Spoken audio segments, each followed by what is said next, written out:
ಶಿಕ್ಷಣ ಕ್ಷೇತ್ರ ಹೆಮ್ಮೆ ಪಡುವಂತಹ ಮಾದರಿ ಸಾಧಕರಲ್ಲೊಬ್ಬರು ಶ್ರೀ ಡಿ.ವಿ. ಕೃಷ್ಣಮೂರ್ತಿಯವರು.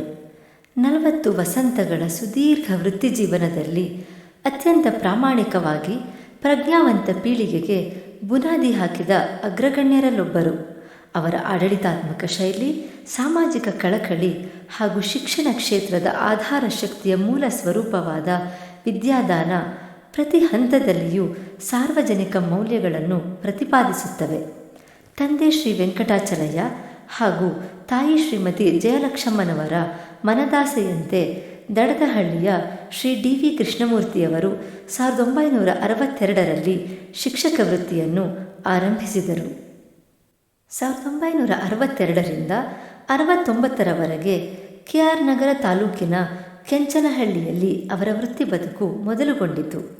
ಕಟ್ಟಡವಿಲ್ಲದ ಕೊಟ್ಟಿಗೆಯೇ ಶಾಲೆಯಾಗಿದ್ದ ಕೆಂಚನಹಳ್ಳಿಯಲ್ಲಿ 4ನೇ ತರಗತಿಯವರೆಗೂ ಕಲಿಕೆಯನ್ನು ವಿಸ್ತರಿಸಿದ ಕೀರ್ತಿ ಶ್ರೀ ಡಿ.ವಿ.ಕೆಯವರದ್ದು.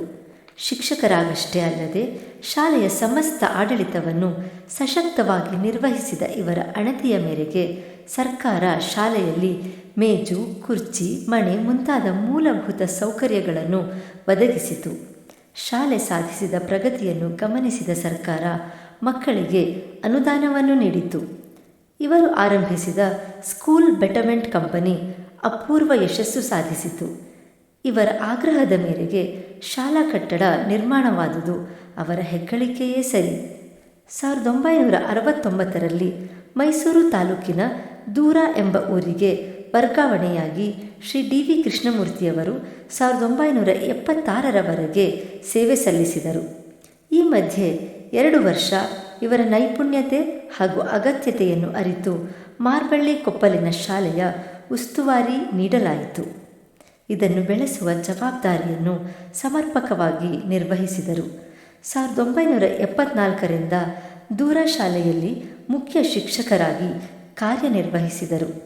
7ನೆಯ ತರಗತಿಯ ಪಬ್ಲಿಕ್ ಪರೀಕ್ಷೆಗಾಗಿ 1 ವಾರದ ಕಾಲ ಮಕ್ಕಳನ್ನು ಜಯಪುರಕ್ಕೆ ಕರೆದುಕೊಂಡು ಹೋಗಿ ಅಲ್ಲಿಯೇ ಅವರನ್ನು ಹುರಿದುಂಬಿಸಿ ತಯಾರಿ ನಡೆಸುತ್ತಿದ್ದುದನ್ನು ಡಿ.ವಿ.ಕೆಯವರು ಇಂದಿಗೂ ಸ್ಮರಿಸುತ್ತಾರೆ.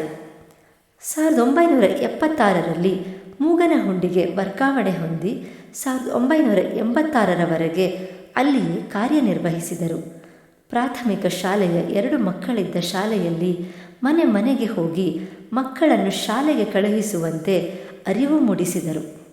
ಅವರ ಸುಪರ್ದಿಯಲ್ಲಿ ಬೆಳೆದ ಶಾಲೆಯಲ್ಲಿ ಮಾಧ್ಯಮಿಕ ಶಾಲೆ ಸಹ ಆರಂಭವಾದುದು ವಿಶೇಷ ಹೆಗ್ಗಳಿಕೆ. ಇಲ್ಲಿ ಪ್ರೀ ಪ್ರೈಮರಿ ಸ್ಕೂಲ್ ಸಹ ಆರಂಭಿಸಿದರು. ಜನಗಳ ಅಪಾರ ವಿಶ್ವಾಸ ಗಳಿಸಿದ್ದ ಡಿ.ವಿ.ಕೆಯವರು ಶಾಲೆಯ ಏಳಿಗೆಗಾಗಿ ಹಗಲಿರುಳು ಶ್ರಮಿಸುತ್ತಿದ್ದುದು ಎಲ್ಲರಿಗೂ ತಿಳಿದ ವಿಷಯವಾಗಿತ್ತು. ಅವರ ಯೋಜನೆಗಳಿಗೆ ಕೈಜೋಡಿಸಿದ ಊರಿನ ಜನ 4 ಕಟ್ಟಡಗಳನ್ನು ಶಾಲೆಗಾಗಿ ನಿರ್ಮಾಣ ಮಾಡುವಲ್ಲಿ ಯಶಸ್ವಿಯಾದರು.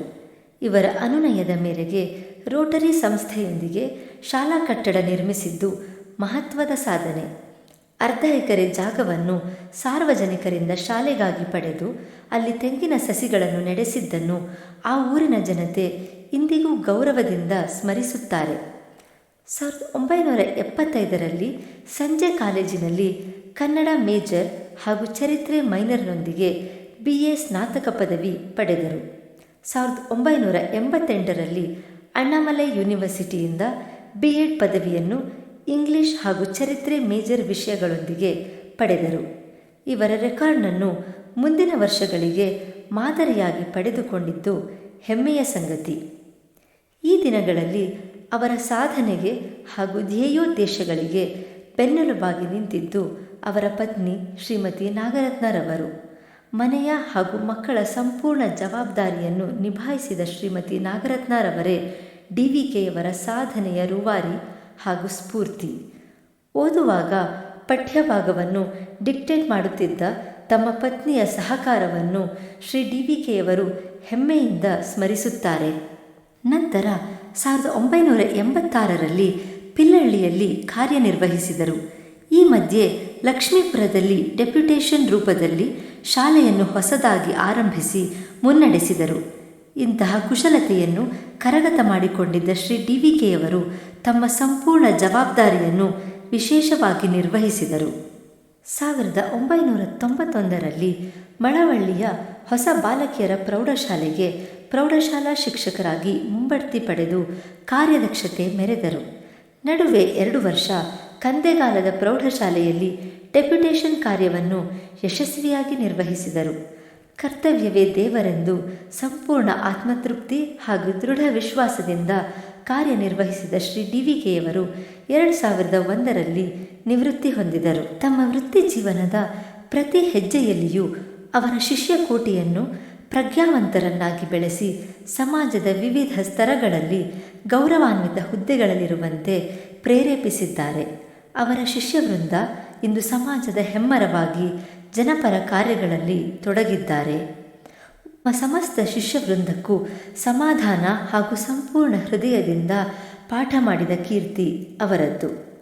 ಅವರ ನಿವೃತ್ತಿ ನಂತರವೂ ಮೂಗನಹುಂಡಿಯಲ್ಲಿ ಶಾಲೆಯ ಸುವರ್ಣ ಮಹೋತ್ಸವದಲ್ಲಿ ಅವರ ಶಿಷ್ಯರು ಗುರುಗಳನ್ನು ಗೌರವದಿಂದ ನೆನೆದು ಸನ್ಮಾನಿಸಿದುದು ಮರೆಯಲಾಗದ ಸನ್ನಿವೇಶ. ಎಲ್ಲೆಡೆಯೂ ಅವರ ಶಿಷ್ಯರು ಅವರನ್ನು ಗೌರವಿಸಿ ಆದರಿಸುತ್ತಿರುವುದು ಶಿಕ್ಷಕರಾಗಿ ಅವರು ಗಳಿಸಿದ ಸಾಧನೆಯ ಗರಿ.